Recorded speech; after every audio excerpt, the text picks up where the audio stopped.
Boa noite! Está começando mais um jornal parcial com a minha opinião sobre as notícias mais importantes da semana. Aquelas que a esquerda alhada odeia e a Globo não gosta. Inscreva-se no canal, ative o sininho, curta o vídeo e compartilhe com as tias do Zap. No último domingo, milhares de cubanos foram às ruas para protestar contra o comunismo no país. Os cidadãos pedem a extinção da ditadura esquerdista em Cuba.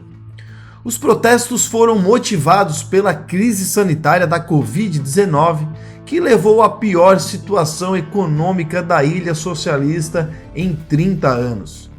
As marchas contra o comunismo aconteceram em Havana e em outras cidades, com frases de ordem de, abre aspas, abaixo a ditadura e pátria liberdade, fecha aspas. Os manifestantes pedem o fim do lockdown, protestam contra o fechamento da economia e criticam a falta de abastecimentos de alimentos. A tirania cubana cortou a internet do país e vem realizando uma série de cortes de energia na tentativa de parar os manifestantes. Também existem relatos de prisões ilegais. Em um claro ataque de delírio maníaco, o primeiro secretário do Partido Comunista de Cuba afirmou em rede nacional que os protestos estavam sendo organizados pelos Estados Unidos. Em entrevista para a Jovem Pan, a cubana Zoe Martinez, que reside no Brasil, afirmou que os cubanos comuns estão cansados de serem tratados como animais e foram para as ruas se manifestar. Segundo ela, o que está acontecendo em Cuba é um assassinato em massa. Essa mobilização espontânea da população cubana evidencia a sua força e a rejeição total ao comunismo, um regime que não faz nada além de matar milhões e milhões de pessoas no mundo inteiro.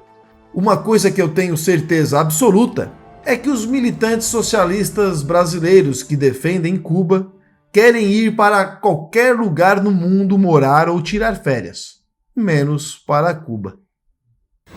Mesmo após receber a segunda dose da vacina, o senador Otto Alencar atestou positivo para a Covid-19.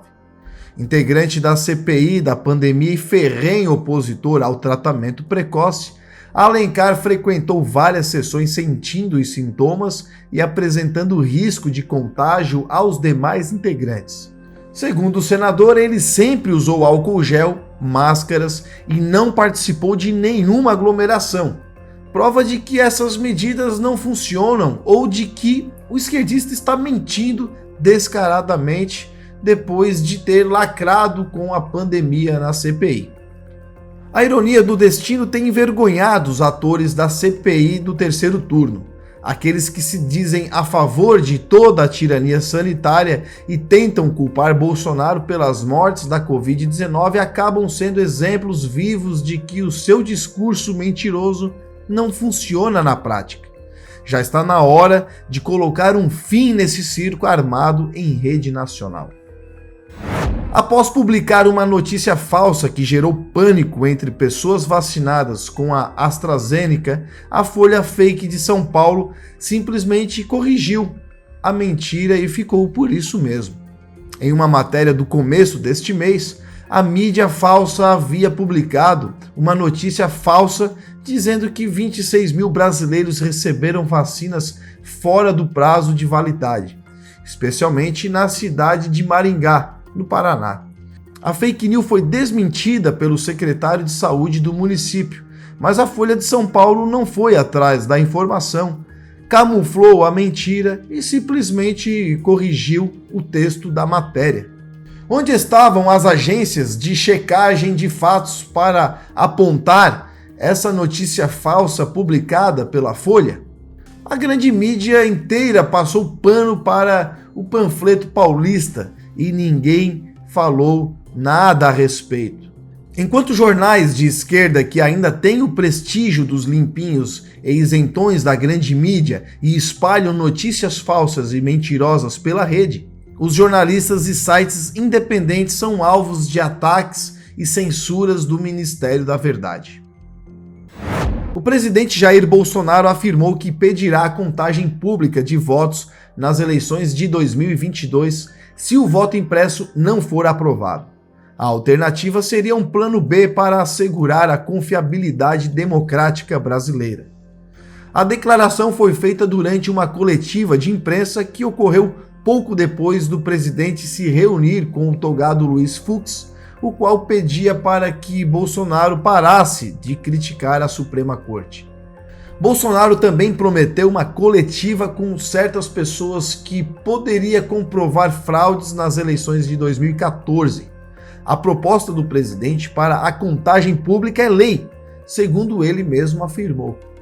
Toda democracia precisa de clareza e segurança. Os cidadãos precisam estar certos de que o processo é seguro e de que o seu voto foi realmente contado da maneira correta. Uma verdadeira democracia só acontece quando o eleitor participa de todo o processo da eleição, incluindo a contagem dos votos. Sem isso, não há garantias, não há sinceridade. Começa agora o quadro As Notícias Mais Idiotas da Semana. Gelson Tonelada. Bem-vindo às notícias mais irrelevantes da semana. Aquelas notícias que você nem acredita que é verdade, de tão idiota que são. Crise em Cuba pode ter diminuído diabetes e doenças do coração. Olha que maravilha, hein? População perdeu peso ao comer menos e andar mais a pé. Dados cubanos corroboram para a necessidade de hábitos saudáveis.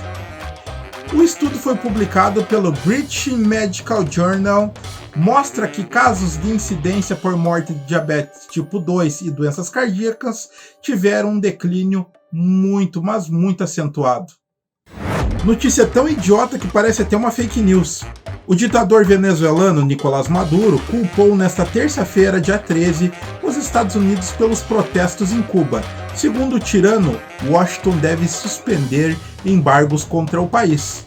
Maduro adotou essa narrativa esquerdista de atribuir aos norte-americanos uma suposta asfixia econômica contra a ilha caribenha. O ex-goleiro Bruno afirmou em entrevista ao podcast do canal do YouTube Nação Urubu 81 que parou de jogar futebol por causa de uma pressão da mídia devido à sua injusta condenação após morte e ocultação de cadáver. É isso mesmo que você ouviu. Ele está acusando a grande mídia de estarem boicotando ele só porque ele ocultou um cadáver, né? Aliás, o cadáver nunca foi encontrado e o cadáver, por sinal, era da mãe do próprio filho dele. E começa agora o quadro Isso a Globo Não Gosta. O Ministério da Justiça do governo Bolsonaro registrou a maior apreensão de drogas da história do Brasil. No último fim de semana, a Polícia Militar Rodoviária do Mato Grosso do Sul interceptou um caminhão com 36,5 toneladas de maconha. A ação faz parte do Programa Nacional de Segurança nas Fronteiras e Divisas. As apreensões relacionadas ao programa já totalizaram mais de 870 toneladas de drogas retiradas de circulação no Brasil. O programa do governo Bolsonaro já deu um prejuízo de 3 bilhões de reais aos criminosos e economizou mais de 500 milhões aos cofres públicos. Com o governo de Jair Bolsonaro, o crime organizado não tem sossego nem paz. Desde que chegou à presidência, Bolsonaro vem lutando fortemente contra o tráfico de drogas, protegendo a fronteira e estancando o problema na fonte. Quanto menos drogas em circulação no país, teremos menos mães chorando por verem seus filhos viciados e mais traficantes se dando mal.